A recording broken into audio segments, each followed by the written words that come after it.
Olá pessoal, vamos então aqui à análise do Romanceiro da Inconfidência da Cecília Meirelles. Quem não se inscreveu no canal e quer sempre receber novas leituras aí, coloca o dedinho aí e se inscreve no canal Leituras Obrigatórias, tá? Bom, a Cecília Meirelles, todo mundo conhece, nossa grande poeta, ela tem a ideia de escrever o Romanceiro da Inconfidência em 1943, ou seja, 10 anos antes do lançamento.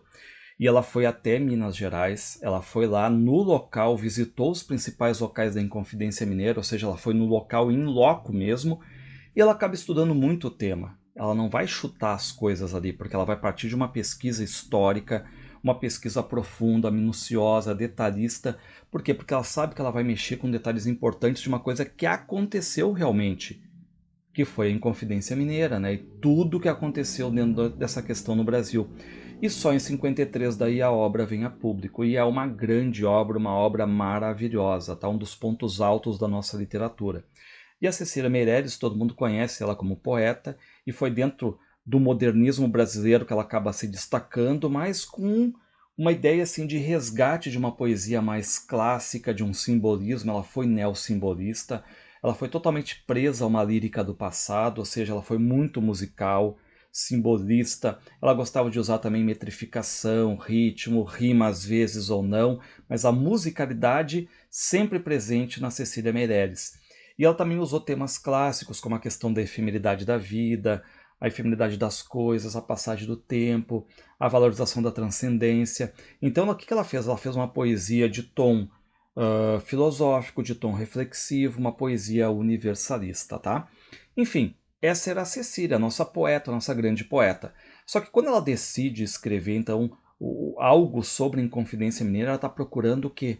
Ela procura uma forma para dar vida a isso e ela vai achar o romanceiro, tá? Então, para quem estuda, é muito comum os vestibulares perguntarem qual foi a forma que a Cecília acha para colocar no papel toda essa história que ela vai contar para nós. É o romanceiro, tá? O romanceiro era uma forma medieval, entenda, uma forma medieval lá da Idade Média, que era poética, que tinha tudo a ver com ela, mas também narrativa, porque narrativa eu consigo contar a história. Então tudo se encaixava para Cecília nesse sentido. Tu vai contar uma história narrativa dentro dessa visão poética, que ela é uma poeta, tá? E claro que até a gente vai ver que o romanceiro permite até lembrar alguns recursos da epopeia, tá? Então cuidem, um romanceiro ele é dividido em romances, mas não nesses romances modernos em prosa como, enfim, vocês leem hoje em dia, tá? Porque é em forma de poesia.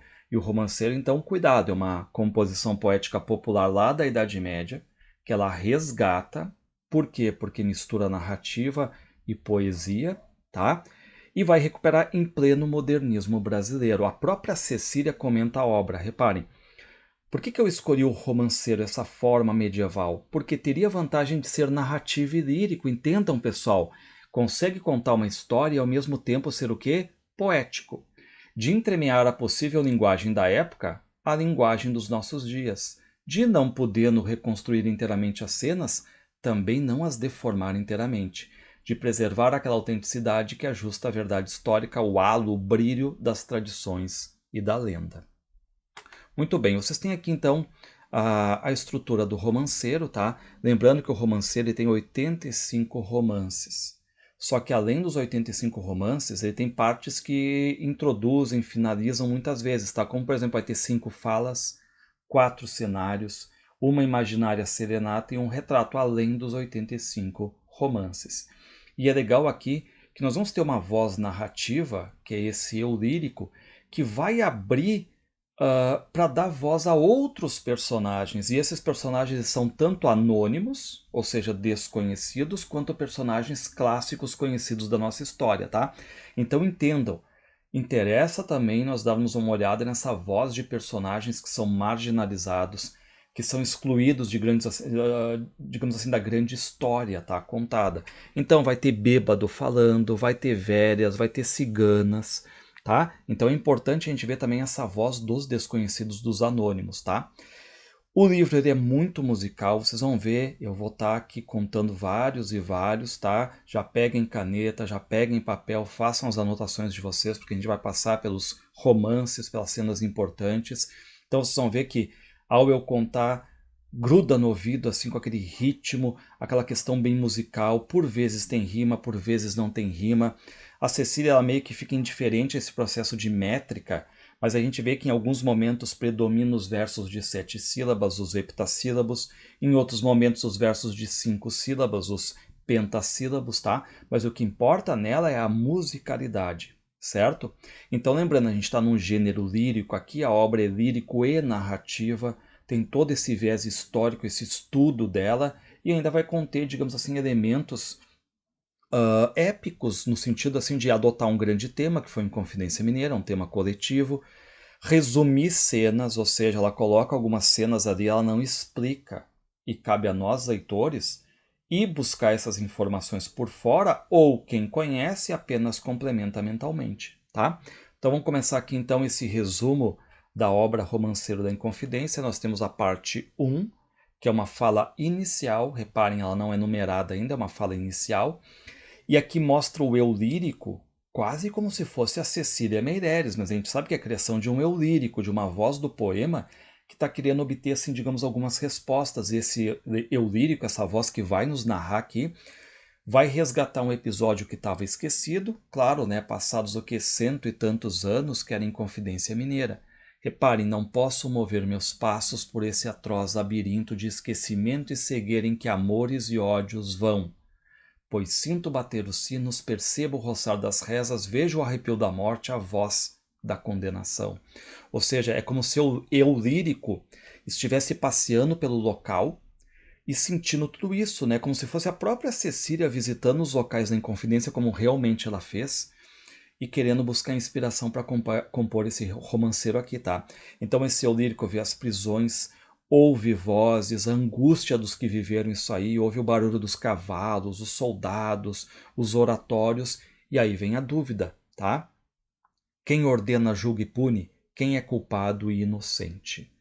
Bom, depois dessa fala inicial, a gente entra num cenário, que aqui nesse cenário, o eu lírico conhece o que vai contar. Então ele conhece a história de Tiradentes, então esse eu lírico está passeando pelo cenário, retomando a Vila Rica da época de Minas Gerais, e por tabela também retomando um pouco aquele movimento literário que foi o arcadismo. Passei por entre as grotas negras, perto dos arroios fanados ou do cascalho negro, cujo ouro já foi todo descoberto. Ou seja, aqui a gente já tem uma fala daquilo que já aconteceu, ou seja, o ouro já foi todo retirado, o dinheiro todo levado, tá? E reparem que o eu lírico vai se solidarizar exatamente com quem se passou, com quem passou por ali. De coração votado a iguais perigos, vivendo as mesmas dores e esperanças, a voz ouvi de amigos e inimigos. Ou seja, ela vai mostrar também, essa voz aqui vai mostrar também pontos de vista diferentes, né? E aí vai passeando por esse cenário, vendo fontes, montes, jardins, todo esse cenário também, né? Que vai lembrar o arcadismo. Por isso que diz ali, ó, Isabéis, Doroteias, Heliodoras. Tudo em redor é tanta coisa e é nada. Nise, Anarda, Marília, ou seja, vai citando aqui pseudônimos árcades, pseudônimos das musas dos poetas árcades. Mas nos campos sem fim que o sonho corta, vejo uma forma no ar subir serena. Agora que cena importante. Vaga forma do tempo desprendida. É a mão do alferes, ou seja, a mão do Tiradentes, que de longe acena. Eloquência da simples despedida. E o que o eu lírico diz que o Tiradentes fala? Adeus, que vou trabalhar para todos. E aí vocês vão ter em vários momentos essa questão de serem colocados versos entre parênteses, que parece que é sempre aquele momento muito mais subjetivo, aquele comentário bem pessoal do eu lírico. O que ela diz? Esse adeus estremece a minha vida. Ou seja, finaliza o cenário aqui com a mão do Tiradentes dando adeus, e esse adeus sensibiliza o eu lírico, que vai, a partir de agora, nos contar os momentos importantes da Inconfidência Mineira, vendo sempre o Tiradentes, não se esqueçam, tá? Como herói. E a partir de agora, esses 85 romances, vocês não se esqueçam, tá? Eles são numerados e nomeados. Ou seja, eu vou olhar ali, ó, romance 1, romano, ou da Revelação do Ouro. E esse título, ele é autoexplicativo, ele funciona como um resumo, como um spoiler daquilo que há de vir ali, tá? Então entendam, né? Esses 85 romances, eles são numerados e automaticamente ao lado nomeados também, e essa nomeação, esse título, é autoexplicativo, tá? Nos sertões americanos anda um povo desgrenhado, ou seja, né, aqui já pinta o cenário, sertão nessa época entrava como um local desconhecido, é um sertão no Brasil e o povo está ali desbravando, tanto é que está chegando muita gente para essa exploração louca do ouro, essa corrida do ouro, tanto é que os pássaros começam a fugir, o pessoal está se dirigindo ali aos riachos onde está o ouro brotando basicamente, né? Então vamos lá, ó. Súbito brilha um chão de ouro. Reparem que a obra vai meio que obedecer a uma espécie assim, de ordem cronológica. Ela vai colocar os fatos acontecendo a partir de agora até chegar lá na morte do Tiradentes, enfim, tá? Súbito brilha um chão de ouro, ou seja, o ouro está ali. Grossos pés firmam-se em pedras, ou seja, o pessoal está chegando, o trabalho da mineração vai surgindo. Lá vão pelo tempo adentro esses homens desgrenhados. Comem larvas, passarinhos, palmitos e papagaios, mas sua fome verdadeira é de rios muito largos, com franjas de prata e de ouro, de esmeraldas e de topázios. Ou seja, reparem que a fome dos trabalhadores aqui é por ouro, ouro, essa cobiça que vai mudar tudo. Reparem, companheiros e parentes são rivais e amigos falsos. O quanto o dinheiro pode mudar o pensamento de uma pessoa, tá? Essa cobiça do ouro muda tudo. Morrem de audácia e miséria nesse temerário assalto, ambiciosos e avarentos, abomináveis e bravos, para fortuitas riquezas. Reparem o comentário negativo. Fortuitas riquezas, riquezas que um dia vão se acabar. E aqui, quem é que são as pessoas ambiciosos, avarentos, são netos, são filhos, enfim, todo mundo indo, né, para essa cobiça, essa aventura no ouro. E novamente aqui a sede de ouro, a cobiça, que segundo diz ali é sem cura, ó, que a sede de ouro é sem cura. E por ela, subjugados, os homens matam-se e morrem, ficam mortos, mas não fartos. E aqui surge então o surgimento de Ouro Preto. Ó. Ai, Ouro Preto, e assim foste revelado. Repare então, né, que a gente vai vendo agora a coisa acontecendo. O segundo já é do ouro incansável e começa o trabalho já de mineração. A terra vai sendo aberta por intermináveis sulcos. De seu calmo esconderijo, o ouro vem, dócil e ingênuo, torna-se pó, folha, barra, prestígio, poder, engenho. É tão claro e turva tudo, honra, amor e pensamento. Reparem, né? O ouro, diz ali, é tão claro, mas com ele vem junto que os problemas, porque a partir de que eu tenho o ouro, tudo vai ficar turvo. Por quê? Porque o ouro pode fazer casamentos, castelos, pontes, os homens ficam superiores, mas com tudo isso surgem as rivalidades, né? A cobiça, o lado negativo, tá? E aqui já tem uma cena importante que é mostrar o trabalho escravo. Pelos córregos definham negros a rodar batéias, morre-se de febre e fome sobre a riqueza da terra. Olha só que cena, né? Tu tá morrendo de febre e fome, só que tu tem uma terra que é extremamente rica. Então reparem que o cenário que está sendo construído aos poucos, ladrões e contrabandistas estão cercando os caminhos. Cada família disputa privilégios mais antigos, os impostos vão crescendo e as cadeias vão subindo. Então tem muita gente ali, ladrões, contrabandistas, famílias poderosas, e começa essa disputa por ouro. E com isso vem o que? Impostos, cadeias. Reparem o cenário que vai sendo pintado ali, né, de inferno, mortes. 1000 galerias desabam, mil homens ficam sepultos. Descem fantasmas dos morros, vêm almas dos cemitérios, todos pedem ouro e prata. Estendem punhos severos, mas vão sendo fabricadas muitas algemas de ferro. Reparem que tudo é muito musical aqui nos versos da Cecília Meirelles, tá? Então ela trabalha tanto essa questão do ouro como uma questão de poder, mas também um poder que vai ser levado para o mal, para a desgraça, para a violência, para a morte, tá? O romance 13 do Caçador Feliz diz assim: Caçador que andas na mata, bem sei por que vais contente. Por quê? Porque está prevendo ouro, está prevendo uma vida boa. Tropeças em seixos de ouro e em cascalho de diamantes. Os grãos da tua escopeta, e como vai carregada para a caça que precise, são pepitas de puro ouro. Ou seja, um caçador feliz ali que está nesse contexto do ouro, tá? Agora a gente vai ver mini histórias dentro disso aqui. Agora a gente vai ver a triste história de uma donzela que foi assassinada pelo próprio pai. E aqui, lembrando, né, que o livro começa a dar voz a alguns personagens, e aqui a gente tem a voz de uma donzela. O que ela diz? Eu sacudi o meu lencinho para estendê-lo a secar. Repare, ela não está abanando para ninguém. Ela está levando o lencinho para secar. Então ela está feliz, mas qual é o problema? Tendo ao longe na varanda um rosto para mirar. E aí ela diz, né, que começaram a suspeitar que ela estava com esse lencinho acenando para esse homem, mas na verdade ela está estendendo ali para secar. E era no mês de dezembro, pelo tempo do Natal. Reparem toda a questão ainda cristã ali envolvida.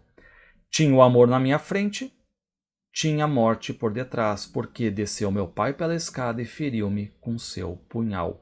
E aí o pai vai lá e mata a filha, porque achando que ela estava desonrando, enfim, dando bola para esse homem aí, tá? Aí a mãe se desespera, porque o marido matou a própria filha. O pai depois fica com remorso, soluçando, chorando ali. Os escravos estão ali, os vizinhos. E como é que finaliza? Entre aspas aqui, agora vem a reprodução da fala dessa donzela. Se voasse o meu lencinho grosso de sonho e de sal, e pousasse na varanda e começasse a contar que morri por culpa do ouro, que era de ouro esse punhal que me enterrou pelas costas a dura mão de meu pai. Ou seja, donzela morta pelo orgulho de meu pai. Ai, pobre mão de loucura que mataste por matar. Ou seja, uma morte aqui, né, pelo próprio pai. Bom, aqui nós temos a destruição de Ouro Podre e novamente voz a um personagem. Um pai chega e diz para o filho dele: dorme, meu menino, dorme, que o mundo vai se acabar. Vieram cavalos de fogo, são do conde de Assumar. E esse conde de Assumar aí era um militar português, que era o Dom Pedro de Almeida. E ele vem ali para tocar fogo. E este conde de Assumar jurou no Carmo não fazer mal a ninguém. E ele mente. Tudo que ele falou é mentira. Por quê? Porque ele vai tocando fogo e o fogo vai consumindo casas. Muita gente ali mal aflita. Grande vilania, conde, cometes para o teu mal. Riqueza grande da terra, quantos por ti morrerão? E aí o que o pai quer? O pai quer que o filho, né, não veja isso. Tanto é que ele diz: dorme, meu menino, dorme, dorme. Dorme e não queira sonhar. Morreu Filipe dos Santos e, por castigo exemplar, depois de morto na forca, mandaram-no esquartejar. E aqui já é citado o personagem Filipe dos Santos, tal, que foi um dos precursores da Inconfidência Mineira, que vocês estão vendo, né? Foi executado na forca, depois mandaram esquartejar, e reparem a maldade. Cavalos a que o prenderam estremeciam de dó por arrastarem seu corpo ensanguentado no pó. E aí agora, palavras que nós já sabemos, né? Embaixo e em cima da terra, o ouro um dia vai secar.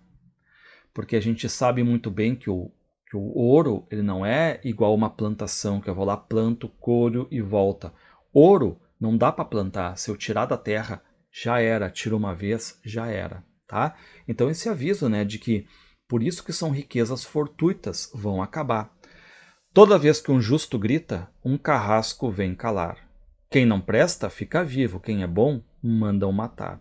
Bom, aqui é um tema muito que quem falou sobre isso foi o Camões, ou seja, é o tema do desconcerto do mundo. Os bons estão calados, os maus estão falando, estão por cima. Reparem, né, o desconcerto do mundo. Os maus premiados, os bons repudiados. Por isso que esse pai, né, tá sempre dizendo para esse menino: durma e não veja isso. Uma coisa assim bem próxima daquela canção do Chico, Acalanto. Disseram o conde: estáis livres, e deu ordem de prisão. Ó, mentira do conde. Isso, Dom Pedro de Almeida, é o que faz qualquer vilão. Reparem o eu lírico aqui botando o dedo, chamando Dom Pedro de vilão, de traidor. E aí esse Dom Pedro, né, ele era tipo governante ali de São Paulo, de Minas, tá? Esse conde que a gente viu, o conde de Assumar, né, e é visto como um vilão. Morreu Filipe dos Santos, que era um ícone da Inconfidência, porém outros nascerão. Ou seja, não é aí que vai terminar com a Inconfidência, né? Deste arraial do Ouro Podre, que foi de Mestre Pascoal. Então aqui ela pega um fato histórico, né, que foi esse incêndio das casas dos participantes, né, dessa sedição de 1720, e aí tem a morte desse aí, o Filipe dos Santos, e também a prisão do mestre Pascoal ali, né, que é o Pascoal da Silva, que também era um inconfidente.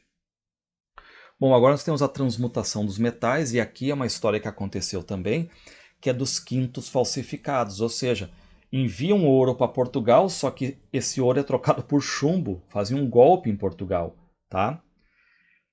Dom João V, rei faustoso, entre fidalgos e criados, calcula as grandes despesas para os festins projetados. Então ele está calculando a festa, ele vai ter rubi, diamante, joia, mas qual é o problema? Eis que recebe a notícia de que ao porto são chegados os quintos de ouro das minas que do Brasil são mandados. Claro que vira uma alegria, porque eles estão achando ali que está vindo ouro, mas quando eles abrem os caixões, qual é a surpresa? Só vem grãos de chumbo. E aí, claro que eles vão ficar muito indignados aí em Portugal. Ai que os monarcas traídos não soltam pragas nem brados. Ai que as forcas e os degredos são feitos para os culpados. Ou seja, né? Aqui nós temos os quintos falsificados. Alguém vai ter que pagar por isso e vai pagar caro. Ou sendo degradado para outro país, principalmente Angola e Moçambique, né? Ou a forca, a morte, o esquartejamento também, né? Enfim.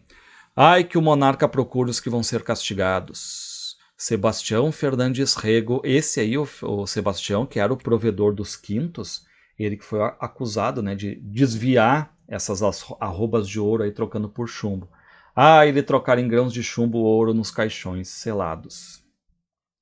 Bom, eu já falei para vocês, né, a importância aqui do trabalho escravo também, tá? E não foi uma mão de obra que vai ficar assim, sem aparecer na história. A todo momento está aparecendo, tá? Então, alguns romances do romanceiro são dedicados aos escravos negros aqui, tá? Já se ouve cantar o negro, e ele está cantando por alegria ali, né? Seus donos estão dormindo, quem sabe o que sonharão? Que saudade pela serra, os corpos naquelas águas, as almas por longe terra. Então ele está feliz porque ele fica naquela ideia de saudades da África, saudades do país natal, saudades da liberdade, enquanto que ali no Brasil ele é um escravo. Ele trabalha duro e para quê? Para não ficar com nada. Reparem, a terra toda mexida, a água toda revirada. Deus do céu! Como é possível penar, sofrer tanto e não ter nada? Reparem que esse comentário entre parênteses ele é muito subjetivo, muito profundo desse eu lírico aqui, tá? Continuamos na questão dos negros aqui, agora tem do Chico Rei, uma referência a um personagem da tradição oral de Minas Gerais, que é o Chico Rei, que foi trazido como escravo para o Brasil. E aqui está resumido bem nessa questão da presença ativa dos escravos aqui, desse duro trabalho deles na mineração. O rei pede mais ouro sempre para Portugal. Vamos abrir a lama, povo, remexer cascalho, guarda na carapinha negra o véu do ouro em pó. Muito longe em Luanda, lá na África, era bom viver. Lá na banda em que corre o Congo eu também fui rei. Hoje os brancos também, meu povo, são tristes cativos. Cativos, né, de uma situação ali do ouro, essa é a verdade. Vou tomar um pouquinho d'água aqui.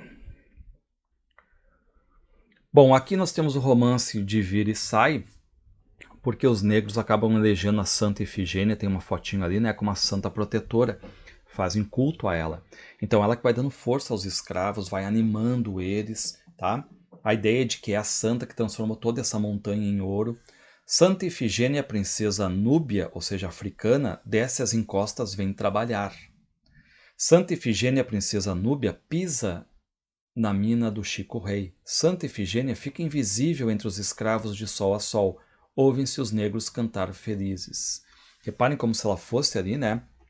Um momento de felicidade para eles. E a Santa Efigênia é uma santa que foi responsável pela difusão do cristianismo lá na Etiópia, lá na África, tá?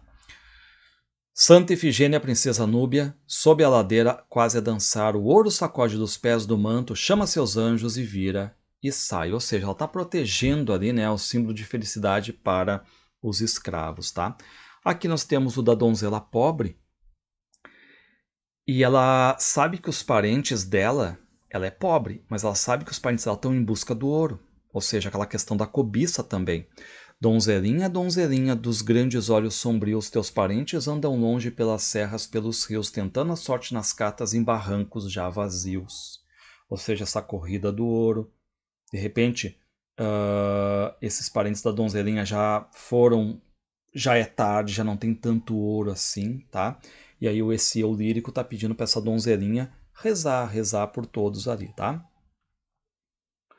Bom, se vocês já se ligaram, estou pegando todos os 85 romances, só que eu estou resumindo, tá, pessoal? Mas vocês vão ter todo um panorama geral da obra. Não tem como não entender a obra a partir desse procedimento, porque a gente está pegando tudo que está na obra, só resumindo, tá? As partes principais, certo? Aqui é do romance do Punhal e da Flor, e ele é um episódio que realmente aconteceu. Reparem, rezando estava a donzela, rezando diante do altar e como haviam mirada pelo ouvidor bacelar. Tá? Agora reparem, a gente está dentro de uma igreja, na Semana Santa, lá no Tejuco, ou seja, em Diamantina, em 1752, e aí tem esta donzela que está rezando, só que esse ouvidor bacelar está apaixonado por essa donzela, e ele passa por ela e arremessa uma flor para ela. Caiu-lhe a rosa no colo, girou malícia pelo ar, ou seja, quem olha aquilo ali acha uma cena muito forte. Vem raivoso Felisberto, seu parente, protestar. Era na Semana Santa, estavam diante do altar. Reparem como o eu lírico fica colocando, né? Pô, mesmo em presença ali, digamos, de Deus, da igreja, do altar, pode acontecer uma morte. As pessoas podem ficar furiosas e esquecer qualquer tipo de cristianismo, digamos assim, tá? E esse Felisberto aí, que viu e ficou indignado, ele era um contratador de escravos e ele acha que esse ato de jogar, digamos assim, uma flor no colo é algo provocador. Então o que ele vai dizer, né? Vede que punhal rebrilha na mão do contratador. Sobe pela rua a tropa que já se mandou chamar e era a saída da igreja. Ou seja, né? A mão que estava, segundo o texto, ali dentro do altar, agora está querendo matar alguém. E esse Felisberto puxa o punhal para ferir o ouvidor bacelar para matar. Só que qual é o detalhe? Esse punhal vai resvalar num dos botões da roupa do próprio Felisberto. Num botão resvala o ferro. E assim se salva o ouvidor. Ou seja, qual é o detalhe do eu lírico, né? Vê só, subir um punhal nos ares, tu puxar uma arma por ter descido uma flor, ou seja, uma briga por uma flor. Claro que hoje, né, pessoal, a gente tem aqui, passados quase 200 anos, muita coisa mudou nas nossas relações. Só que naquela época, entendam, né, tipo lançar uma flor no colo de uma donzela pode ter sido, claro, quase um ato assim de injúria, tanto é por isso que o Felisberto vai para cima, né? Só que aqui, passados um tempo a mais, né, 150 anos, a Cecília já vê aquilo ali como um ato de amor, simples de amor, e não como um ato, por exemplo, de injúria, né? Bom, aqui o romance de Nossa Senhora da Ajuda, Nossa Senhora da Ajuda também é Maria, né, mãe de Jesus, tá? E ela vai citando, né, enfim, várias imagens ali da capela, só que ela vai focalizar crianças agora. Reparem, 7 crianças na capela rezavam cheias de fé a grande Santa Formosa. Eram 3 de cada lado, os filhos da Almotacé. Reparem, 3 de cada lado. Opa, mas são 7 crianças? E aí, como é que é? Suplicam as 7 crianças que a santa as livre do mal, 3 meninos e 3 meninas. E a gente pensa assim, tá, mas são 7 crianças e cadê o sétimo? E aí vem o eu lírico entre parênteses e diz, mas esse do meio, tão sério quem é? E ele responde, eu, Nossa Senhora, sou Joaquim José. Nossa Senhora da Ajuda, entre os meninos que estão rezando aqui na capela, um vai ser levado à forca com baraço e pregão. Reparem quem é o Joaquim José ali, é o Tiradentes. E o que está dizendo o eu lírico? Agora são tempos de ouro, de exploração. Os de sangue vêm depois, daqui a pouco vem Confidência Mineira. Vem algemas, vem sentenças, vem cortas e cadafalsos na era de 1792. Bom, então, né, o eu lírico ali termina, né, quase que pedindo assim para Nossa Senhora da Ajuda estender as mãos por Tiradentes, tá? Bom, aqui do contratador Fernandes, é uma historinha também. Reparem, eis que chega ao Cerro Frio, a terra dos diamantes, o conde de Valadares, fidalgo de nome e sangue, José Luiz de Menezes de Castelo Branco e Abranches. Ordens traz do grão-ministro de perseguir João Fernandes. Bom, chega aqui agora o conde de Valadares. Qual é a missão dele? Perseguir o João Fernandes. E o João Fernandes é rico. E o João Fernandes não sabe disso, que está sendo perseguido. Então ele oferece a casa, comida, cama, roupa. E mais, o João Fernandes oferece até mulheres. Só que ele diz, menos a Chica da Silva, que a Chica é minha. E fora a Chica da Silva, eu ofereço as minhas mulatas e negras, diz esse João Fernandes aí, tá? E aí esse João Fernandes, estão vendo, ele é poderoso, tá? E ele é um bom anfitrião, tá sendo um bom hospitaleiro, tá? Ó, conde, tu quer isso, quer aquilo, mas o que que o conde de Valadares pensa quando tá hospedado? Deste Tejuco não volto sem ter metade das lavras dele, metade das lavras de ouro, que para os nobres do reino é que este povo trabalha. Reparem, né, que o conde, ele trabalha extremamente para os nobres do reino. E o João Fernandes não está suspeitando de nada. E o João Fernandes vai inocentemente mostrando toda a riqueza dele, tá? E aí o João Fernandes ouve do conde, o conde diz assim, olha, João Fernandes, tu é meu amigo, tudo bem, né? Mas eu trago aqui ordem escrita para te prender se por um acaso tu não for prestar contas lá no reino, tá? Só que aí o João Fernandes diz, mas olha só, eu sou teu amigo, eu tenho amizade, eu não posso viajar também por alguns problemas e tudo mais, né? Mas em vão, fala Fernandes, palavras de tanto acerto. Sério permanece o conde, carregando o sobressenho. E aí, enquanto tá ali o João Fernandes tentando arrumar uma desculpa para não fazer isso, não é só desculpa, porque há uma amizade ali, né? O conde tá calculando a riqueza dali, tá? E agora vem o romance da Chica da Silva. E aqui aparece, né, a Chica, que foi aquela escrava que foi alforriada, que está vivendo uma união consensual, uma união estável com esse João Fernandes aí, que era rico, rico, rico, tá? Que andor se atavia naquela varanda? Ó, é a Chica da Silva, é a Chica que manda. Ou seja, aqui uma homenagem à Chica, tá? Escravas mordomos seguem como rio a dona do dono do cerro do frio, tá? Nem Santa Efigênia, toda em festa acesa, brilha mais que a negra na sua riqueza. Contemplai, branquinhas, na sua varanda, a Chica da Silva, é a Chica que manda. E reparem qual é o comentário. Coisa igual nunca se viu, Dom João V, rei famoso, não teve mulher assim. Olha só os elogios do eu lírico aqui a Chica da Silva, tá? Que é a mulher do João Fernandes. E agora a gente vê que ela está cismada, as cismas da Chica da Silva. Por quê? Porque ela está pensativa, reflexiva, está cismada com o quê? Na sua cama dourada, Chica da Silva não dorme. Pensa nas falas do conde, pensa no ouro e desta sorte aconselha a João Fernandes. Ou seja, ela chega para o marido e diz, João, nesse mundo todo mundo quer dinheiro, quer ouro, e tu acha que o conde, mesmo sendo teu amigo, ele não quer isso? Tá? E aí passam alguns dias e volta o conde. E diz a Chica da Silva ao ricaço do Tejuco, que é o marido dela, eu, meu amor, neste conde não creio. Com seus modos não me iludo, de trás das suas palavras anda algum sentido oculto, tá? Então ela está dizendo que o conde está vindo por outros assuntos, que é por João Fernandes, né, o marido se ligar, te liga, tá? Que não tem amizade aqui, está vindo por outra coisa. E qual é o comentário que o Eulírico faz? E as mulheres não se enganam. E aí a gente chega exatamente na traição do conde, ou seja, as palavras antes da Chica da Silva agora viram realidade.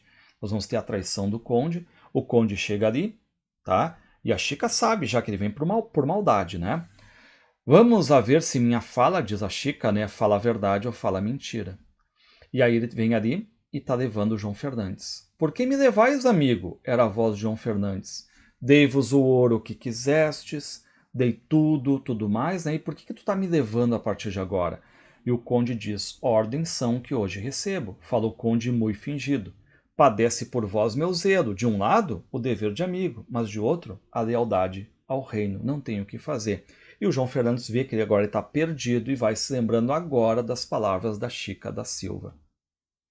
Reparem que as lamentações no Tejuco, né, em Diamantina, onde morava ali o João Fernandes, tá? Ai, que sonhos tão felizes, que vidas tão desgraçadas. E o João Fernandes tem que ir lá para a corte, prestar contas, né? E a Chica tá triste agora.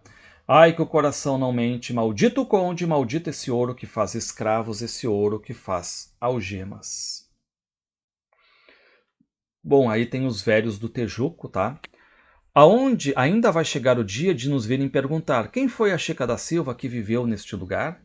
Né? Então, assim, de novo, aqueles elogios para a Chica da Silva, a mulher que se liga no que está acontecendo, tá? E aí, claro, o João Fernandes está sendo levado de navio lá para a corte. Que tudo acaba. Quem diz que montanha de ouro não desaba? E agora a gente vê aqui, né, o dos maus presságios, ou seja, coisas ruins vão acontecer a partir de agora. Acabou-se aquele tempo do contratador Fernandes. Onde está Chica da Silva, cravejada de brilhantes? Ou seja, né, qual a ideia que fica ali? Tu pode ter o ouro que quiser, mas quem manda mesmo sempre são os grandões, grandões no máximo, tá? Vão-se as minas nos navios, pela terra despojada ficam lágrimas e sangue. Ou seja, o dinheiro está indo para Portugal, o ouro. E o que fica para o Brasil? Lágrimas e sangue. Entramos na parte 2, agora a gente vai ter um novo cenário. O destaque aqui é total para uma névoa, e essa névoa, essa coisa da sombra, do encoberto, dá uma ideia de que está sendo agora algo preparado contra essa exploração aqui no Brasil, tá? Que vai ser em Confidência Mineira. Eis a estrada, eis a ponte, eis a montanha sobre a qual se recorta a igreja branca, e o lugar da esperança, e a fonte, e a sombra. E aí a gente tem também uma fala antiga Vila Rica. Agora nós temos uma outra fala, essa fala é dirigida para Vila Rica, que vai ser o palco aqui dos acontecimentos, tá? Mas também tem uma espécie de crítica aqui, porque basicamente Vila Rica não reagiu, né, contra essas injustiças, como se fosse assim um destino triste dado essa cidade aí, tá? Amáveis sombras que aqui jogastes vosso destino. Bom, a gente entra agora no romance do País da Arcádia. Reparem, o País da Arcádia jaz morre dentro de um leque. Ou seja, Minas, o Brasil vai morrendo, a sorte está lançada, a coisa está ficando ruim. Nomes aparecem nas fitas que esvoaçam. Marília, Galceste, Dirceu, Nise, Anarda. Ou seja, aqui a Marília, né, que era amada do Tomás Antônio Gonzaga, o Glouceste, que era o pseudônimo do Cláudio Manuel da Costa, Dirceu, que era o pseudônimo do Tomás Antônio Gonzaga, a Nise, que era amada do Cláudio, o Anarda, que era o Manuel Botelho. Enfim, o país da Arcádia, do arcadismo, dos poetas, está vivendo o que agora? Não poesia, não amor, mas uma nuvem de lágrimas, ou seja, está morrendo, tá? Por isso a citação aqui do nome das amadas, dos Árcades, né? O nome dos Árcades, ou seja, os pseudônimos aqui. E por baixo de tudo isso, a gente lembra, né? Era uma época do Iluminismo, uma época do século das luzes das ideias. Então a gente vai ver agora o que está rolando ali em Vila Rica. Porque a gente sabe que está rolando a escravidão, a nobreza, os poetas, o Brasil da Arcádia, a exploração, mas principalmente as ideias vão nascendo. Ou seja, está rolando agora a ideia da Inconfidência. Os diamantes entre as pedras, negros, índios e mulatos. Os rios todos virados, toda revirada a terra. Capitães, governadores, padres, intendentes, poetas. Todos os sonhos barrocos deslizando pelas pedras. Gente que chega e que passa. E no meio de tudo isso, pessoal, as ideias. As ideias. Salteadores, emaranhadas invejas, o clero, a nobreza, o povo e as ideias. Ou seja, mesmo com toda a descrição dali, as pessoas, os grupos, as ideias estão nascendo. Os estudantes que partem, os doutores que regressam com ideias iluministas, ou seja, as ideias, tá? Vêm as doenças, elefantias, espartos, sarna, torceduras, quedas, sezões, picadas de cobras, sarampos e erisipelas. E aqui agora, reparem que a gente vai citar um pouco aqui da independência das 13 colônias, né, dos Estados Unidos, reparem. Uns poucos de americanos, por umas praias desertas, já libertaram seu povo da prepotente Inglaterra. Doces invenções da Arcádia, delicada primavera, pastoras, sonetos, iras, calúnias, sátiras e as denúncias e as ideias. Ou seja, um lindo resumo de tudo que estava acontecendo ali antes da Inconfidência, e principalmente agora as ideias surgindo, tá? Bom, aqui nós temos o diamante extraviado. Um negro desceu do cerro, vinha escondido no negro certo diamante. Então ele desceu do cerro para vender esse diamante. Toda a vila vigilante viu que brilhava no negro certo diamante. Se o negro trouxe do cerro, devia ser condenado. Mas todo mundo tem medo e está calado. Reparem que agora começa a ter um medo, pessoas estão se calando, tá? Mesmo que saiba que está acontecendo ali um relato de um possível roubo, o mundo está se calando. Com grandes penas de pato, os mais invejosos fazem seu minucioso relato. E agora começa também aquela questão toda do que a gente chama, né, de delações, de denúncias. Daqui a pouco a gente vai entrar aqui no grande delator, tá? Bom, aqui as exéquias do príncipe, porque a gente vai ter o luto oficial agora pela morte de Dom José. Já plangem todos os sinos pelo príncipe que é morto, ou seja, o príncipe que morreu cedo, qual o príncipe, o Dom José. Triste ano para a esperança, este ano de 1788. Quem sabe o que andam planeando pelas minas os mazombos, ou seja, os portugueses, né, que estão no Brasil, a palavra liberdade vivia na boca de todos. Quem não a proclama aos gritos murmura em tímido sopro. E novamente aqui, né, termina lamentando a morte desse príncipe. Lá se foi quem poderia governar o tempo novo. Morto o príncipe, já tudo é loucura e desacordo. Perdeu-se a oportunidade neste ano de 88, de 1788.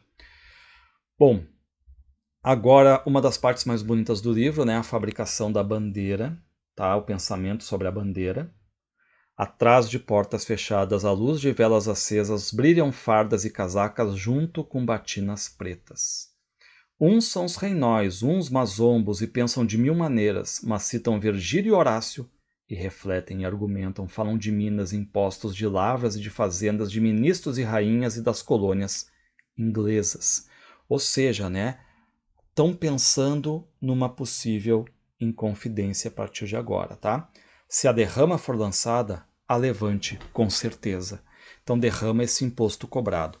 Que bandeira se desdobra? Com que figura ou legenda? Coisas da maçonaria, do paganismo ou da igreja? A Santíssima Trindade? Um gênio a quebrar algemas? Atrás de portas fechadas, à luz de velas acesas, entre sigilo e espionagem, acontece em confidência. E diz o vigário ao poeta: escreva-me aquela letra do versinho de Virgílio, e dá-lhe o papel e a pena. E diz o poeta ao vigário com dramática prudência: tenha meus dedos cortados antes que tal verso escrevam. Liberdade, ainda que tarde, ouve-se em redor da mesa. E a bandeira já está viva e sobe na noite imensa, e os seus tristes inventores já são réus, pois se atreveram a falar em liberdade, que ninguém sabe o que seja. Reparem que aqui, né, esses trechos entre parênteses aqui são comentários sempre mais subjetivos, né, esses pensamentos mais profundos do eu lírico. E há indagações minuciosas dentro das casas fronteiras. Ou seja, o pessoal ao redor perguntando, né, o que eles estão fazendo dentro daquela casa? O que estão fazendo tão tarde? O que escrevem, conversam, pensam? Mostram livros proibidos? Liberdade, essa palavra que o sonho humano alimenta, que não há ninguém que explique, ninguém que não entenda. Não fica a bandeira escrita, mas fica escrita a sentença. Muito bem. E aqui vocês têm a bandeira, né, de Minas Gerais aqui, libertas quais será também, né, em latim, liberdade ainda que tardia. Bom, aqui nós temos do aviso anônimo, nós temos uma carta anônima agora, tá? E agora essas cartas anônimas já começam a ter essas calúnias todas, tá? Veio uma carta de longe que não se sabe de que mão. E aí essa carta chega até a vila ali, e no sentido de que vai haver desgraça. Correi, senhores da terra, ouvidor e coronéis, enterrai vossas riquezas, mandai para longe os trastes, escondei vossos papéis. Veio uma carta de longe. Aproximai-vos e ouvi. Fala de rios propíncos, vizinhos, rios de lágrima e sangue que vão correr por aqui. Ou seja, vai ter morte.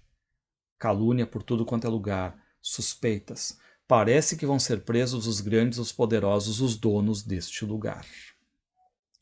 E tudo isso aí também está ocorrendo, né? Ali nós temos a questão da Semana Santa, que é aquele falso cristianismo, né? Porque se a gente olhasse em Portugal muito cristã e dentro de uma Semana Santa, como é que pode isso acontecer? Oh, como é triste a carne, triste o sangue e o pranto com que Deus se reparte incompreendido e manso. Agora entra o alferes. Quem? O animoso, o corajoso, o valente Tiradentes. Pelo Monte Claro cavalga o animoso alferes. Ele, o curandeiro de chagas e febres, o hábil Tiradentes, o animoso alferes. E todo mundo conhece ele é querido por todo mundo ali. 10 dias de marcha, por todos trabalha, todos promete sossego e ventura o animoso alferes. A deuses e a deuses talvez não regresse, lá vai para sempre o animoso alferes. Lá vai para sempre, como se o lírico tivesse já dando o destino dele, tá? Por quê? Porque agora a gente tem a denúncia que o Tiradentes vai sofrer a partir do Joaquim Silvério, o Judas, o traidor. No Palácio da Cachoeira, com pena bem aparada, começa Joaquim Silvério a redigir a sua carta. Que letras extravagantes com falsos intuitos de arte, tortos garranchos, ganchos de malícia, grandes borrões de vaidade. Prende os homens indefesos e beija os pés aos ministros.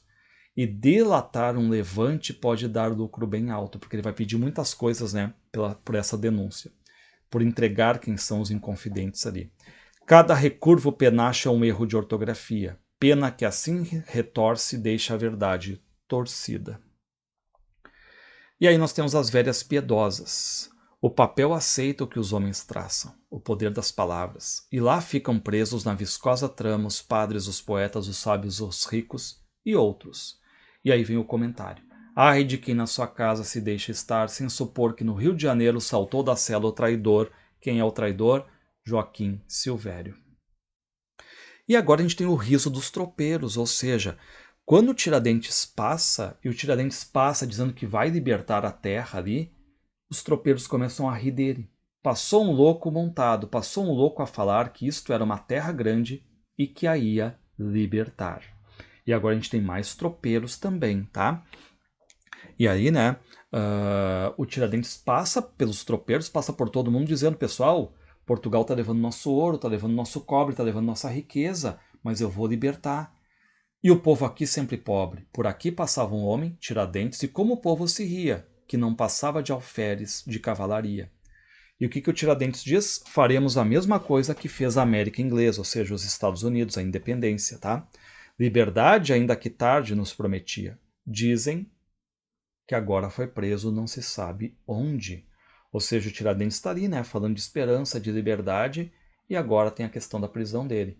Por aqui passava um homem como o povo se ria. Lembrem, né, do riso dos tropeiros. No entanto, a sua passagem tudo era como alegria. Muito bem, aqui das pilatas. Porque aqui, né, o sonho de uma pessoa pobre. Ele quer enriquecer fazendo frete com a canoinha dele. Vou-me a caminho do rio, minha boa camarada, meter canoas de frete e levantar moinhos de água. Quando voltar, volto rico. Só que o tempo está passando e não está tendo riqueza, só tragédias ali, né? Nos rios de ouro perdidas muitas lágrimas salgadas, nem canoas nem moinhos, só prisões e mais desgraças. Bom, aqui agora a gente tem uma cena muito bonita também, né? Que é do cigano que viu chegar o Tiradentes ao alferes. Então, mais um personagem anônimo, que é um cigano sem nome, e que ele está vendo o que ali, né? Ele está prevendo Tiradentes, e uma das cenas muito bem construídas do livro Mata-Pau, reparem.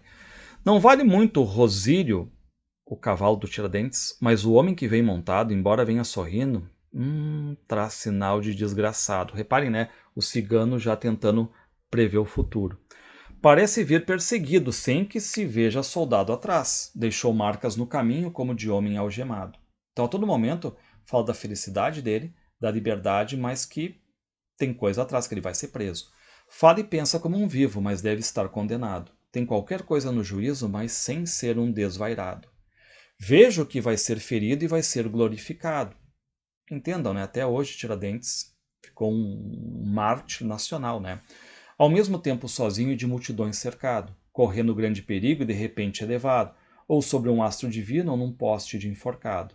Mas atrás dele o inimigo cavalga em sombra, calado, vem galopando e sorrindo como quem traz um recado, não que o traga por escrito, mas dentro em si consumado. E aqui a gente tem outra linda parte, que é exatamente o romance do Joaquim Silvério. Reparem como o eu lírico fica muito irritado com Joaquim Silvério, Judas o traidor. Melhor negócio que Judas fazes tu, Joaquim Silvério, que ele, o Judas, traiu Jesus Cristo, mas tu traz um simples alferes, que é o Tiradentes. Ele, Judas, recebeu 30 dinheiros, mas tu muitas coisas pedes, pensão para toda a vida, perdão para quanto deves, comenda para o pescoço, honras, glórias, privilégios, e andas tão bem na cobrança, Joaquim Silvério, que quase tudo recebes. Melhor negócio que Judas fazes tu, Joaquim Silvério, pois ele, Judas, encontra remorso, coisa que não te acomete. Ele, Judas, topa uma figueira, mas tu calmamente envelheces, orgulhoso e impenitente com teus sombrios mistérios. Reparem agora o comentário entre parênteses. Pelos caminhos do mundo nenhum destino se perde, as grandes sonhos dos homens e a surda força dos vermes. E agora a gente tem o suspiroso alferes, que está suspirando que, ai, se eu me apanhasse em Minas. Que vens tu fazer, alferes, com tuas ocas doutrinas? Todos querem liberdade, mas quem por ela trabalha? Tu vai pagar o pato, digamos assim, né? E aí o texto vai repetindo o suspiro do alferes. Ai, se eu me apanhasse em Minas, mas os traidores labutam nas funestas oficinas. Vão e vêm as sentinelas, passam cartas de denúncia, ou seja, Tiradentes nem está sabendo que já foi denunciado a partir de agora, tá? E agora vem os sentinelas, ou seja, 2 homens disfarçados, soldados, estão seguindo Tiradentes. Ai, pobre do alferes, que gira inocente, sonhando outro mundo, amando outra gente. São 2, são 200, são 2000, ou seja, ele está sendo seguido. E esse aqui, cuidem, tá? Que é o romance 37, ou de maio de 1789, porque ele vira quase como se fosse um diário, porque meio que data ali, ó, 1º de maio. Passou por aqui o alferes? Sim, passou, mas já vai longe. Quem vem agora atrás dele? Quem voa pelo horizonte? Dizem que é Joaquim Silvério, Judas. Comentário. Maldito seja tal homem, tem vilania de Judas com arrogância de conde.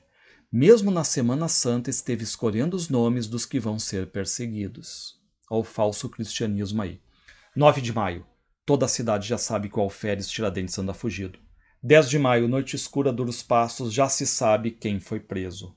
Tiradentes é preso. Ninguém dorme, todos falam, todos se benzem de medo. Meados de maio, foi preso um simples alferes que só tinha um bacamarte. Fim de maio, se já levaram Gonzaga e Alvarenga, os poetas, né? Mais o padre Toledo.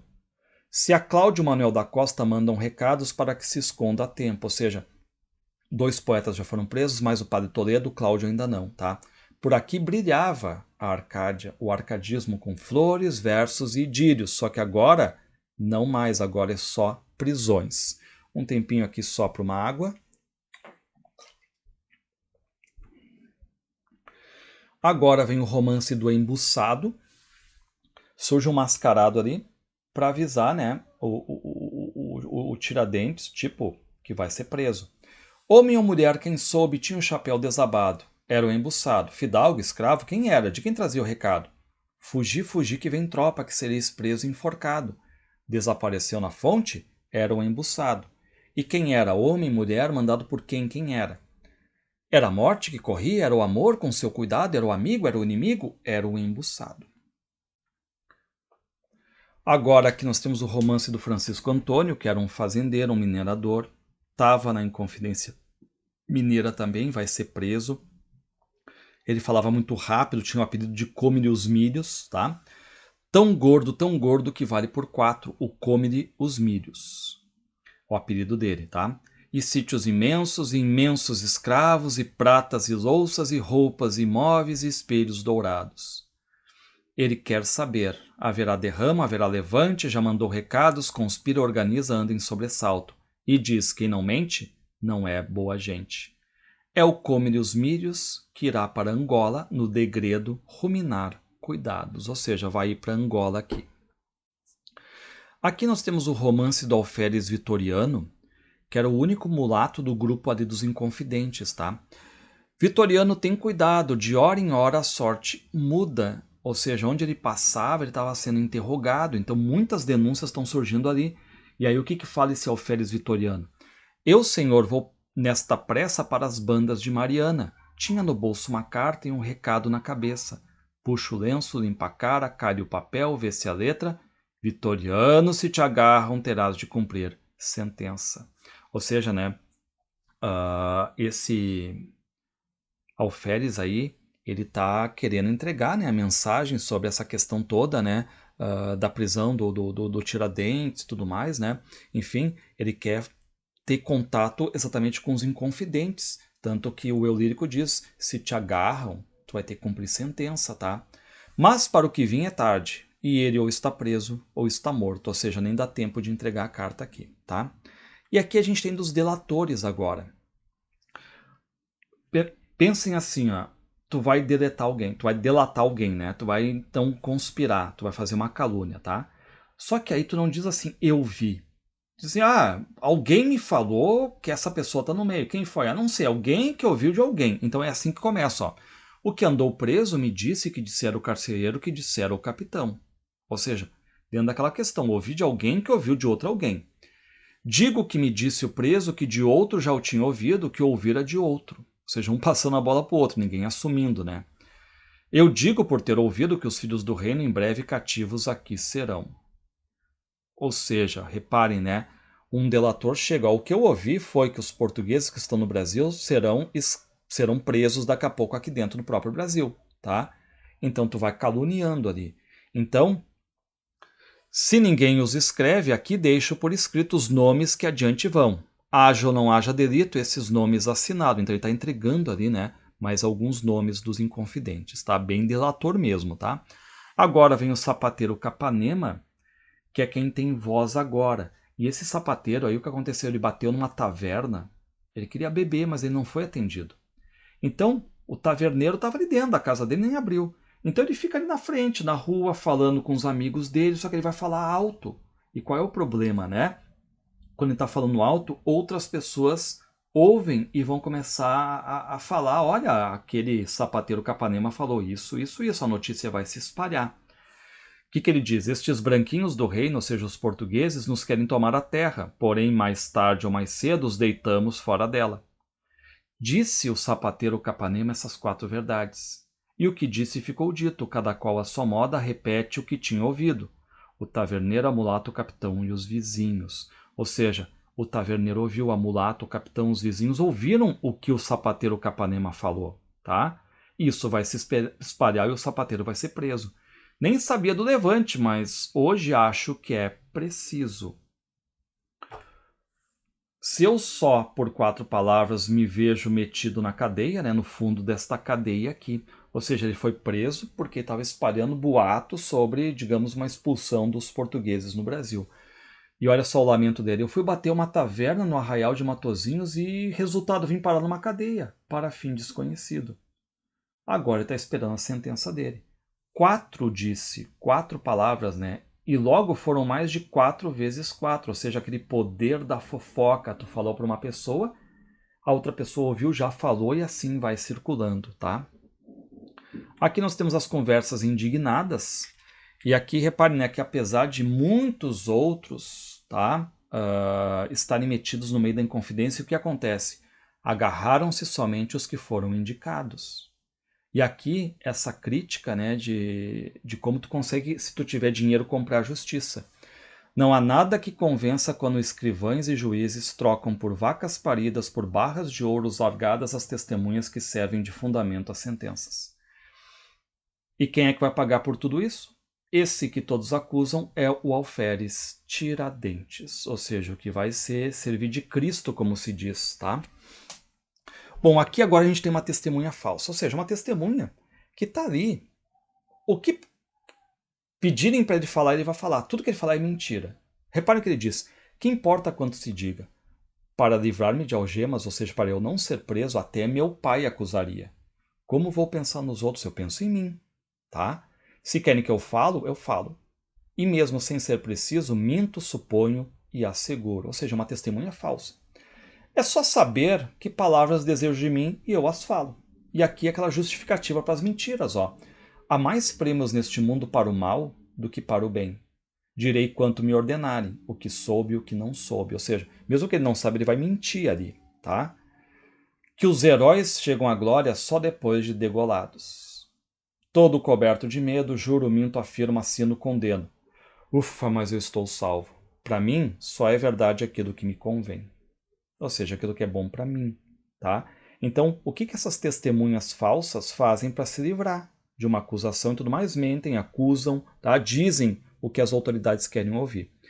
Aqui a gente tem o romance do padre Rolim, que foi também, né, um dos cabeções da Inconfidência Mineira, tá? Só que alguns dizem que ele virou padre exatamente para se livrar de processos criminais. De Vila Rica ao Tejuco, lá vem carta, prendem um padre ou não prendem. Se perguntam por que o prendem, todos dão resposta vaga. Soldados surdos e cegos, enfim, cercaram-lhe a casa. Pulando cercas e muros, já bem longe o padre andava. O padre Rolim, que sempre tivera a vida bizarra, 7 pecados consigo, sorridente carregava. Se 77 houvera, da mesmo modo os levara, por escândalos de amor e sacerdote se ordenara. E aqui o eu lírico fala, né, dessa conversão do Rolim ser padre por escândalos de amor. Agora a gente entra aqui no caixeiro Vicente, e aqui nós temos a traição do Vicente Vieira da Mota, a traição para com o Tiradentes, porque o Tiradentes, inclusive, prestou serviços para esse caixeiro, e esse caixeiro agora trai o Tiradentes, tá? E também fala, assim, tipo do medo que nós temos, né? Nesse medo, às vezes a gente acaba, para livrar o nosso, traindo pessoas. Vicente Vieira da Mota, muitos são os teus descendentes. Com o rico patrão salvo, acusas o Tiradentes. Aqui dos sequestros, ou seja, né, os sequestros dos bens do Tiradentes, os meirinhos, os oficiais de justiça estão sequestrando tudo que o Tiradentes tem. As ordens já são mandadas, já se apressam os meirinhos, os oficiais de justiça. E o que eles acham do Tiradentes? Tantos volumes de Horácio, de Júlio César, de Ovídio, compêndios e dicionários e tratados eruditos sobre povos, sobre reinos. Tempo para uma água aqui. E aqui a gente entra agora na fala dos pusilânimes, ou seja, uma fala dos covardes, dos medrosos, aqueles que não lutaram pela liberdade, os pusilânimes, os medrosos, né? E uma fala que não tem numeração, estão vendo, né? Se vós não fosseis os pusilânimes, os covardes, recordaríeis os grandes sonhos que fizestes por esses campos. E aí vai repetindo sempre essa construção nessa parte, né? Se vocês não fossem covardes, não fossem medrosos, né? Tudo poderia ter mudado, mas não, se acovardaram. Escrevestes cartas anônimas, apontastes vossos amigos, ou seja, foram testemunhas falsas, irmãos, compadres, até pais, até filhos. Ó, covardes, os pusilânimes, tá? E aí vem uma voz que vai murmurar um desgosto, e essa voz é de Deus. Os pusilânimes, os covardes aí. Entramos na parte 3, e agora na parte 3 a gente tem o do jogo de cartas, que aqui é a ideia de que a gente vive num mundo de cartas, e qual é o destino agora que vai ser jogado dos protagonistas da Inconfidência Mineira. Grandes jogos são jogados, soldados e marinheiros, camponeses e fidalgos, ministros, gente da igreja, não há mais ninguém que esteja fora dos vastos baralhos. Defrontam-se ouros e espadas, saltam coroas quebradas, morrem culpados e justos. Porque se a gente for olhar o baralho, né, tem o naipe de ouro, e tem a ver com a Inconfidência, espada, coroa, tá? Então tudo isso aí tem a ver, né? Minas, sangue e sofrimento. Então um jogo metafórico aqui, né, com esse jogo de cartas, o jogo de baralho aqui, tá? Bom, agora a gente entra numa parte muito bonita, que é do Cláudio Manuel da Costa, que foi um grande poeta, o introdutor do arcadismo no Brasil, tá? O Glouceste Saturnio. E aqui um pouco da vida dele, tá?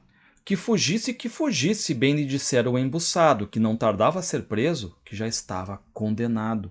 E aí um embuçado também diz para o Cláudio fugir. E agora surgem as dúvidas, porque quando ele foi preso, em 1789, ele aparece morto na prisão. E agora vem as dúvidas, como é que ele morreu? Vede agora o resultado, mais do que preso, o Cláudio está morto.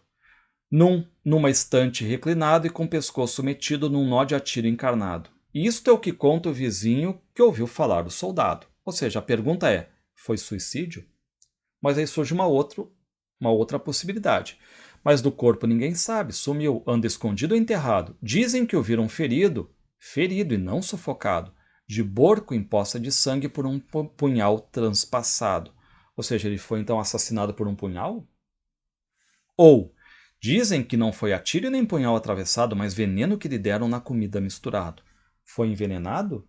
Então aqui cuidem as dúvidas postas quanto à morte de Cláudio Manuel da Costa, tá? Enforcamento, punhal, assassinato, veneno, o que aconteceu, tá? E que chegaram doutores e deixaram declarado que o morto não se matara, mas que fora assassinado, tá? E, né, dentro dessa ideia, né, enfim, de que foi assassinado. E que o Visconde dissera: dai-me outro certificado, que aquele ficou perdido por um tinteiro entornado. Ou seja, vamos mudar, né, a morte dele e tudo mais, não vamos colocar que foi assassinado, vamos dizer que cometeu suicídio, que é melhor, né?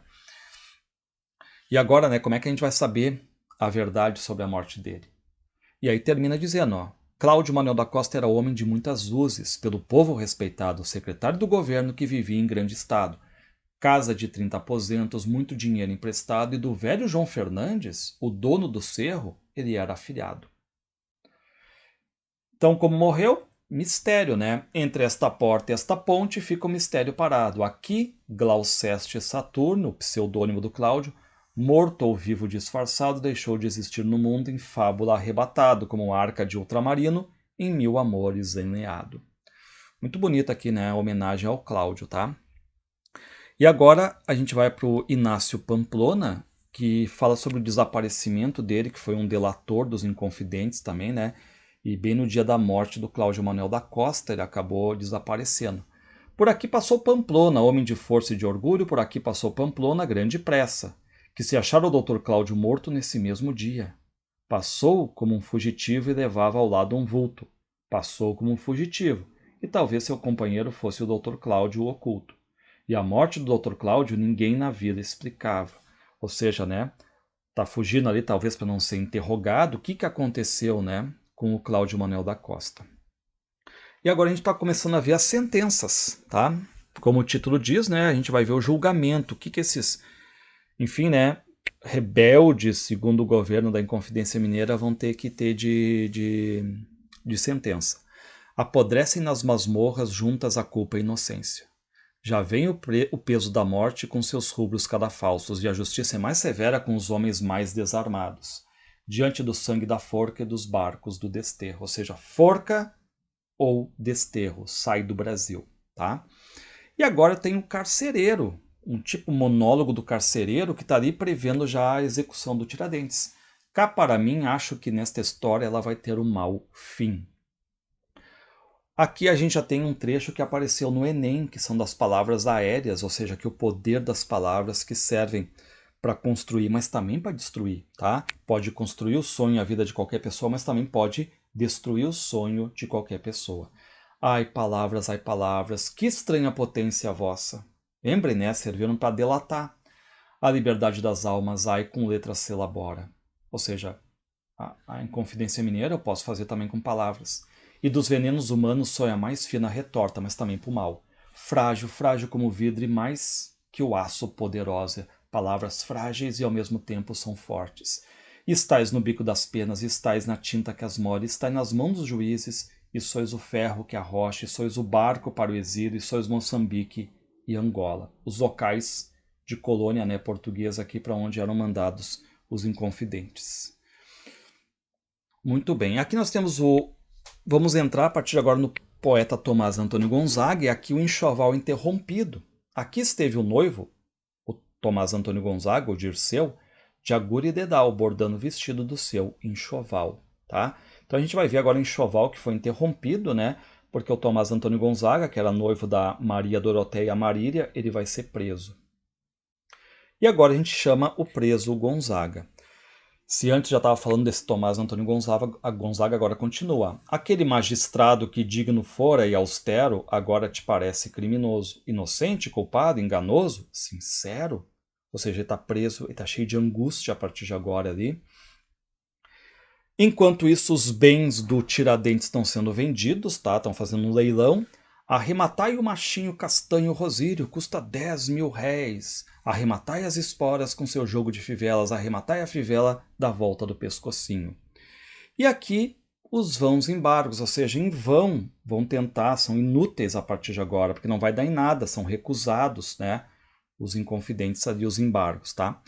Este é o homem loquaz e sem reputação, sem créditos nem bens que o tornassem capaz de semelhante ação. Era um homem loquaz e quis fazer das minas uma grande ação. Ou seja, Tiradentes aqui, né? Aqui a grande madrugada agora. É anterior ao enforcamento. A gente vai ver agora todo o sofrimento do Tiradentes. Vede o mártir Tiradentes como fita serena à sua desdita, ao seu destino. Vede o carrasco ajoelhado, todo em lágrimas levado, lamentar a sua sorte. Ou seja, parece que nem o carrasco queria fazer isso, né? Já vai o mártir andando. Ah, quanto povo apinhado pelos morros e janelas. Ou seja, muita gente ali para ver o Tiradentes. Até porque eram públicos, né, nessa época, a questão toda do enforcamento aqui. E agora vem uma reflexão daqueles que são justos. Ou seja, a ingratidão dos homens com Tiradentes aqui, ó. Ele foi trabalhar para todos, e vede o que lhe acontece. Daqueles a quem servia, já nenhum mais o conhece, ou seja, os amigos não existem mais. Quando a desgraça é profunda, que amigo se compadece? Ele agora é um simples alferes, oco, sozinho e perdido. Caminho da forca, muito legal agora, né? Então, os momentos que antecedem o enforcamento do Tiradentes, a multidão está ali acompanhando, o Tiradentes visto como um mártir, como um herói sozinho. Os militares, o clero, os meirinhos, os fidalgos, que o conheciam das ruas, das igrejas, do teatro, da loja dos mercadores e até da sala do paço. Ou seja, vai descrevendo todo mundo ali, né? Pessoas, donzelas, ciganos, escravos, e aqueles que foram doentes e que ele havia curado, agora estão vendo ao longe esse caminhar dele, ou seja, Tiradentes levando a corda e trazendo na memória tudo isso, tá? Pois agora é quase um morto que caminha sem cansaço, que por seu pé sobe a forca diante daquele aparato. Pois agora é quase um morto partindo em 4 pedaços, e para que Deus o aviste, levantado em postes altos. Aqui eu botei aquele quadro conhecido, Tiradentes Esquartejado, do Pedro Américo, de 1893, uma homenagem quase 100 anos depois, né, da morte, do enforcamento do Tiradentes e do esquartejamento do Tiradentes aqui, tá? Isso aqui é um quadro do Pedro Américo, aquele pintor acadêmico brasileiro. Muito bem, agora nós vamos aos Domingos dos Alferes, aqui, Domingos do Alferes. Então aqui a gente tem a repetição do nome Domingos, como ele é muito de coincidência na vida do Tiradentes. Quando sua mãe sonhava, como uma simples menina, já falava nesse nome, Domingos, Domingos Xavier Fernandes, que era o nome de seu pai, o pai do Tiradentes. Quando a menina dizia, agora já mulher feita Domingos, era Domingos da Silva dos Santos, que foi o primeiro filho desse Domingos aí, né? Outros Domingos, né, com quem se casou, tá? Domingos sobre domingos nas folhas dos calendários. E aqui também, né, a questão de domingos como nome próprio e como dia da semana também, tá? Como se fosse uma palavra assim quase que predestinada na vida do Tiradentes. E Domingos Rodrigues Neves, com os oficiais de justiça, tranquilamente o conduz o Tiradentes à forca aqui, tá? E agora outra questão, essa aqui é muito legal, viu? Bom de fazer em prova, porque agora é o romance do bêbado descrente. O livro vai dar voz agora a um personagem anônimo, que é um bêbado, tá? E é legal de ver que ele tá bêbado. Então alguns podem dizer o seguinte, a opinião dele não vale, ele tá bêbado, tá? Tá fora da realidade e tudo mais, podem desacreditar, tá? Mas por outro lado a gente sabe muito bem que tem ditados antigos que dizem que na bebida está a verdade. O que diz o bêbado descrente ao ver o Tiradentes indo para a forca? Viu o penitente de corda ao pescoço, a morte era o menos, mais era o alvoroço. Se morrer é triste, por que tanta gente vinha para a rua com cara contente? Ai, Deus, homens, reis, rainhas, eu vi a forca e voltei, os paus vermelhos que tinha. Se ele era um criminoso, por que tantos brados, veludos e sedas por todos os lados? Parecia um santo Tiradentes de mãos amarradas no meio das cruzes, bandeiras e espadas. Se aquela sentença já se conhecia, por que retardaram a sua agonia? Muito bonita essa parte, né? E agora do silêncio do alferes. Então aqui a gente vai ver, né, a descrição do que aconteceu com Tiradentes na última viagem que ele fez para o Rio de Janeiro, tá? E também a morte dele. Vou trabalhar para todos, bebamos, pois, ao futuro. Enquanto isso já vão subindo, tá? Os algozes com duros passos na escada. Ou seja, aquelas palavras que ele diz ali, né, que seriam verdadeiras, vou trabalhar para todos, vamos ver o futuro. Só que a situação mudou, foi preso e agora a morte dele, tá? Os outros têm privilégios, amigos, ouro, parentes, só ele que não tem nada. Já vão lhe tirando a vida. Agora é puro silêncio, repartido aos 4 ventos, já sem lembrança de nada. Ou seja, o esquartejamento, enforcamento e esquartejamento aqui dele, né? E aqui é o romance de uma pedra crisólita, que era tipo topázio, e alguns dizem que o Tiradentes teria deixado essa pedra para ser polida, mas voltou sem polir. Dizem que saiu dessa casa com uma crisólita na mão. Trazia de volta essa pedra que não pôde ser lapidada. Ele era o alferes Tiradentes enforcado naquela praça. Entramos na parte 4, novo cenário, e aqui a gente vai ver o jardim do Tomás Antônio Gonzaga, o pós-prisão dele. No jardim que foi de Gonzaga, a pedra é triste, a flor é débil, na luz uma cor amarga. No jardim que foi de Gonzaga, oscila o candeeiro sem lume, apodrece a fonte sem água. Ou seja, um cenário agora de tristeza. Ninguém vê nenhum livro aberto. Terminou a magia. Gonzaga, Tomás Antônio Gonzaga está preso, tá? Agora, dos maldizentes, diz assim, ó. Aqui é aquela questão do Tomás Antônio Gonzaga, que vai ter que ir para a África, vai ter que ir lá para Moçambique, né? Um local para ele ruim, porque ele vai ter que cumprir a sentença dele de degredo, tá? Ouves no papel a pena?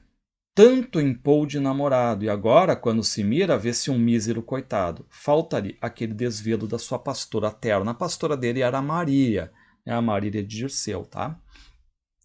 E agora vem o dos outros maldizentes, ou seja, pessoas que estão ali ficam falando sobre o Tomás Antônio Gonzaga. Que fica daquele poeta Tomás Antônio Gonzaga? Somente restou este par de esporas. Entre pastores vivia a sombra da sua amada. Ele dizia Marília, ela Dirceu balbuciava. Segura a rédea de espuma, Tomás Antônio Gonzaga, e escapaste aqui da forca e das línguas bravas. Ou seja, enquanto Tiradentes foi enforcado, Tomás Antônio Gonzaga conseguiu fugir da forca, né? Mas ganhou o degredo. E lá vai ele para a África dos 700, tá? Vai ter que ir pro degredo. Ai, terras negras da África, portos de desespero, quem parte? Lá vai cativo, preso, quem chega vem por desterro. Ai, terras negras da África, selva de pesadelos. Ou seja, né, aqui a África é descrita como um local de medo. Agora vem de um outro maio fatal, a gente continua vendo o sofrimento do Tomás Antônio Gonzaga, que está saindo de Vila Rica, está deixando a amada dele, a Marília. Era em maio, foi por maio, quando a ti, pobre pastor, te vieram cercar a casa de prisão dando-te voz. Adeus pontes sonolentas, adeus riachos torcidos de malsinado esplendor, adeus montes levantados. Está se despedindo, né? Indo para onde? Moçambique. Então tá lá. Por terras de Moçambique quem passeia de cabeça descoberta sem sentir o que está perto, desinteressado e alheio? Quem está lá, a partir de agora... Por quê? Por que está desinteressado? Porque a cabeça dele está na Marília, está no Brasil, em Minas, tá? E a Marília, como é que fica, né? O amor dele realmente, na verdade, era Maria Doroteia. Só que o pseudônimo dele colocou Marília, tá? Era a noiva dele. Ela tá triste agora. Então ela tá bordando um lenço ali pro Tomás Antônio Gonzaga. Tá tipo pensando na volta dele, cheio de esperanças. Hei de bordar-vos um lenço em lembrança destas minas. Sei que ireis por esses mares, sonharei vosso degredo sem sair destes lugares, por fraqueza, pejo, medo e imposições familiares. Até porque a família da Marília antes não queria que o Tomás Antônio Gonzaga, né, fosse noivo dela, porque ele era tipo 42 anos, ela tinha 17. Mas eles acabaram noivando, só que problemas na Inconfidência, ele acabou então preso e mandado para o degredo, tá? E qual é o problema? O Tomás Antônio Gonzaga não vai mais voltar para Marília. Lá em Moçambique ele conhece uma mulher chamada Juliana de Mascarenhas, filha de um cara que controlava o tráfico negreiro, riquíssimo, e lá ele vai viver pro resto da vida o Tomás Antônio Gonzaga com essa Juliana de Mascarenhas, tá? E não se sabe mais nada da Marília. A Marília apenas, o que a gente vai saber agora é a Cecília tentando, né, dar uma vida para Marília, tá? Então, mal chegando em Moçambique, ele encontra a Juliana de Mascarenhas, uma fazendeira, ó. Juliana de Mascarenhas, que andas tão longe a cismar, levanta o rosto moreno, lança teus olhos ao mar, que já saiu barra fora, grande e poderosa nau, ou seja, vai ver quem está chegando. Vai para o degredo um homem que breve irás encontrar. Juliana de Mascarenhas, Deus sempre sabe o que faz. Põe teu vestido de tiço, bracelete, anel, colar, ou seja, te embeleza, né? Mais do que Marília bela poderás aqui brilhar. Vem ver este homem tranquilo que mandaram degredar. E agora a gente tem uma imaginária serenata, tá? Que seria uma espécie de sugestão do sofrimento da Marília, o quanto ela ainda pensa em reencontrar o Tomás Antônio Gonzaga. e pergunto quando poderei ser tua, se vens ter comigo de tão negro porto, pela noite bela o amor continua. Então ela continua apaixonada, né? Mal sabe ele que já está lá com outra, né? E aí a gente tem agora o romance de Maio no Oriente. Então a gente tem o casamento agora do Tomás Antônio Gonzaga e da Juliana de Mascarenhas. Em maio, outra vez em maio, depois de anos de terror, não mais guardas nem correntes da ordem do governador. Juliana de Mascarenhas despôs o antigo ouvidor. É certo que hoje está sendo alguém que outrora não foi. O coração que já teve, quem lhe o tirou e onde pôs? Tomás Antônio Gonzaga, longe, em Moçambique, no exílio, no degredo, casou com Juliana de Mascarenhas. E aqui a gente tem inconformada Marília, né? Aqui a ideia de sugestão de tristeza dela. Pungia a Marília a bela, negro sonho atormentado.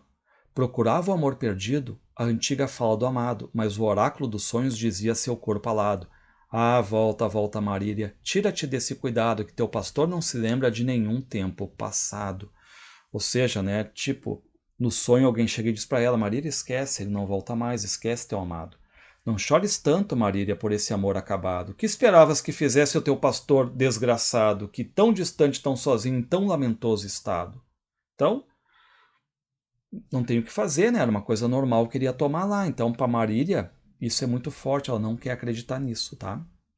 Então, vocês já viram que a história do Cláudio, da morte dele, suicídio, assassinato, envenenamento, e aqui do Tomás Antônio Gonzaga com a Marília, toma alguns romances, né? É importante porque foram dois destaques do nosso chamado arcadismo, tá? Agora da Rainha Prisioneira, e diz o quê? Um pouco da Rainha Dona Maria I, ela que tinha mandado executar os inconfidentes, mas enlouqueceu. Ai, a filha da Marianinha, ai, a neta do rei Dom João. Maria, nome de esperança, Maria, nome de perdão, porque é um nome sagrado, né? A que soube de tanto sangue por engenhos de altos estrados, quando a nobreza sucumbia nos fidalgos esquartejados. Clamam por ela inconfidentes, que afunda a masmorra tortura, e ela clama aos ares esparsos, e a liberdade que procura é por fluentes horizontes no fusco império da loucura. Então aqui nós temos um pouquinho dessa rainha, né, que enlouqueceu, tá? Agora nós temos uma fala, que é a fala comarca do Rio das Mortes, tá? Uma fala em tom de tristeza, porque por todas as tragédias que aconteceram, toda a destruição, onde o gado que passeia, onde os campos, onde estão as searas, ou seja, tudo destruído, né? Onde o centeio na planície devastada, onde o girassol redondo que na cerca se inclinava, as casas estão caindo, muito tristes, abraçadas. Não se sabe se estão vivos ou se apenas são fantasmas. Livros de França e Inglaterra, por onde será que os guardam? Quem falou de povos livres aqui no Brasil? E aí faz referência ao padre Toledo. Ó. Dormia o padre Toledo, que negros vultos cortaram seus grandes sonhos altivos quando neles cavalgava de cruz de Cristo no peito e armas debaixo da capa. Então aqui, referência ao padre Toledo, né, que era adepto dos ideais iluministas e teve essa atuação na conjuração, na Inconfidência Mineira, uma atuação bem destacada aqui. Tá?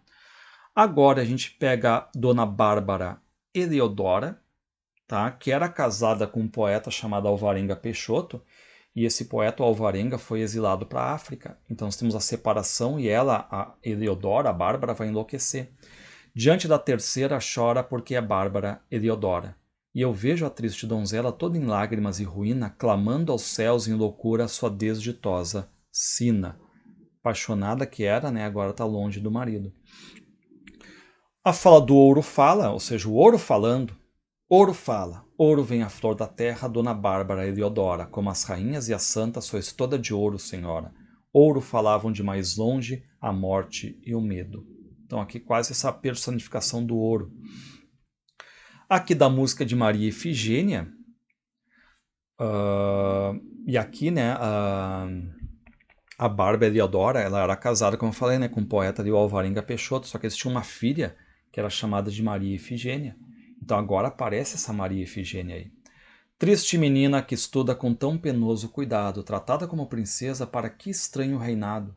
Vai ver sua mãe demente, vai ver seu pai degradado. Ou seja, que futuro dessa princesa, né? A mãe que enlouqueceu e o pai que foi mandado para a África, tá? E agora desse tal Alvarenga, ou seja, o Alvarenga Peixoto.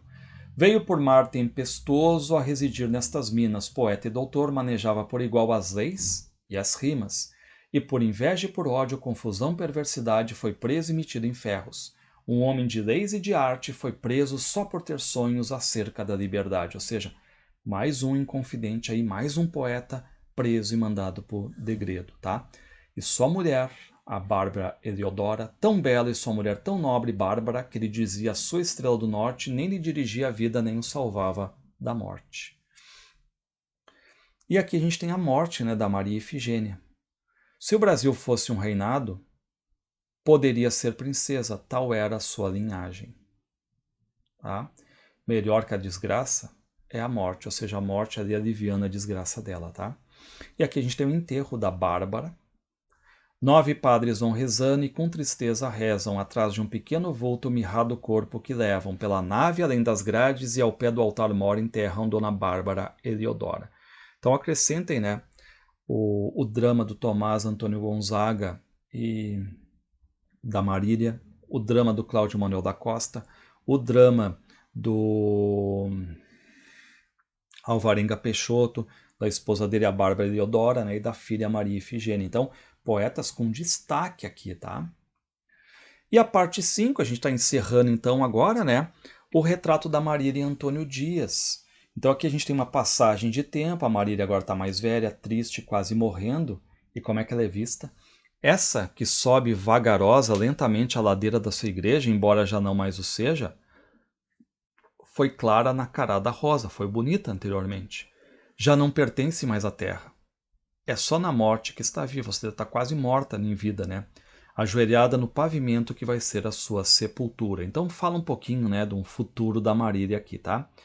E agora no cenário a gente volta a ver como é que está a loucura da Dona Maria I, que é a rainha, que acabou assinando aquelas sentenças lá toda de morte dos inconfidentes.